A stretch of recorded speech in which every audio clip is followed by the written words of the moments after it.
You can change your situation, you can change your condition, you can change your mental attitude, you can change everything simply by asking yourself a different question while you are in the middle of it. And you can change somebody's direction too by asking them one question that shifts their thinking from I can't do this to I can do this. It's not a big difference. It's I cannot or I can. Did you know, ladies and gentlemen, there's not a single problem in the world that we cannot solve today because we have all the resources available. The question is not whether we can. The question is whether we will do it.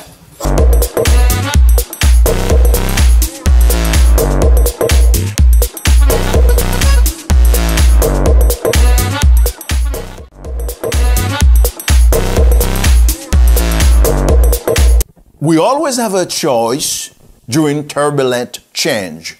We can fight it or embrace it. I say embrace it.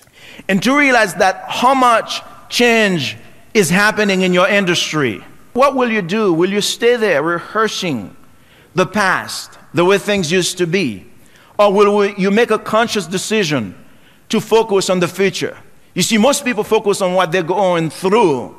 See, I focus on what I'm going to. Study shows that half of the employees in the workplace have never been properly recognized and appreciated. Also, 80% of them have never been told thank you for a job well done. Then people are talking about low morale in the workplace. People are talking about people who are not performing at their best. I believe we ought to start a movement in the workplace. Hey, let's call it the appreciation movement. Now, I know there is sexual harassment and all kinds of things. You can't touch the people at work. But what if you touch them emotionally? What if you just said something that really make them feel good inside? You see, I love to engage my audience during the presentation. I don't want my presentation to be a monologue. I want it to be a conversation. That is why I go to the audience, I speak with them, I bring them on stage, I ask questions, and I involve them as much as I can in and out of the story.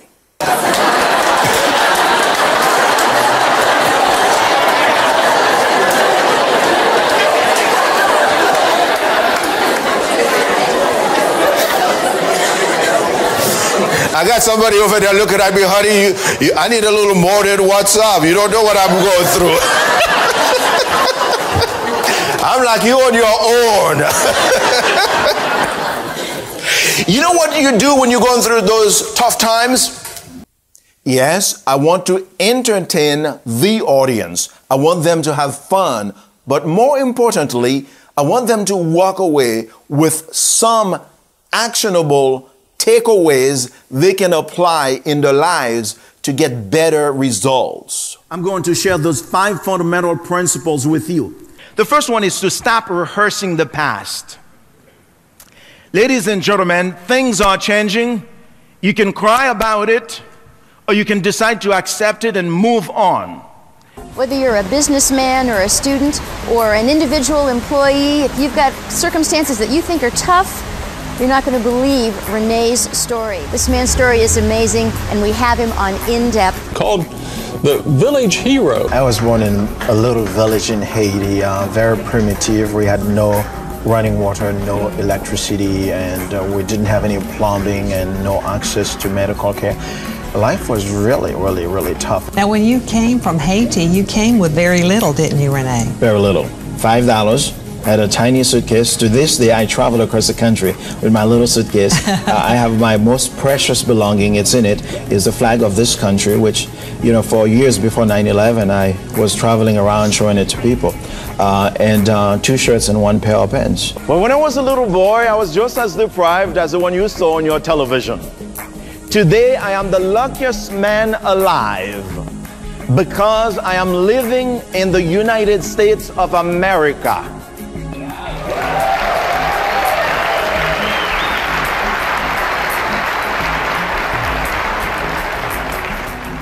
Mama was living in a little shack infested with rats and roaches. My sister, my brother, and I, we used to sleep on the bare floor at night, and the rats and the roaches used to cross over us all night. Okay, you are watching my demo video and you see me on stage. Now you are ready to make a decision to book me.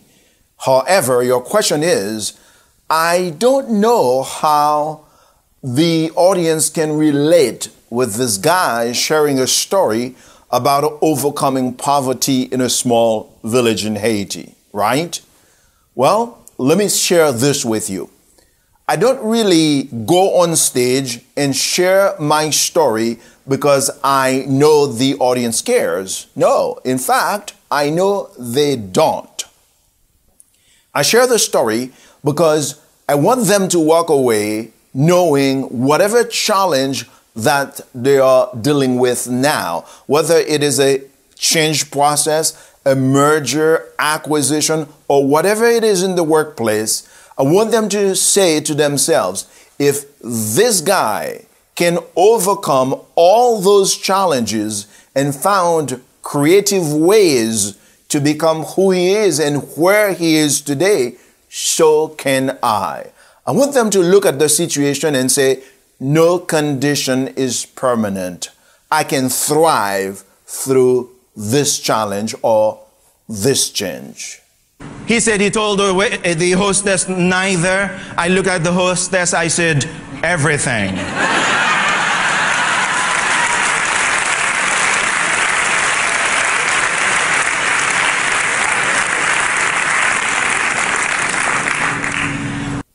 Typically, I would interview a couple of people on the team before my presentation because you never know, they might say something that is an inside joke for the company or humor for the company. Now, when I share it on stage, anybody outside of the company would not get it, but they would get it. That's called customization. He said, Mr. Godefroy, you are our guest. Why don't you start first? I said, oh no, sir, I like to take my time, you know. Humor is very important during the presentation. It's therapeutic. It can relieve stress. And the audience members, they need that at the convention. I said, Jonathan. He said, hey. I say, yeah, yeah, yeah, yeah, yeah. And those of you who didn't raise your hands, you probably said to yourself, I don't talk to myself. That's talking to yourself. It's very important that I know the theme of the conference, because I will take the theme of the conference and roll it into my message, preferably when I'm closing, to put it right at the close in order to customize the presentation just for that convention.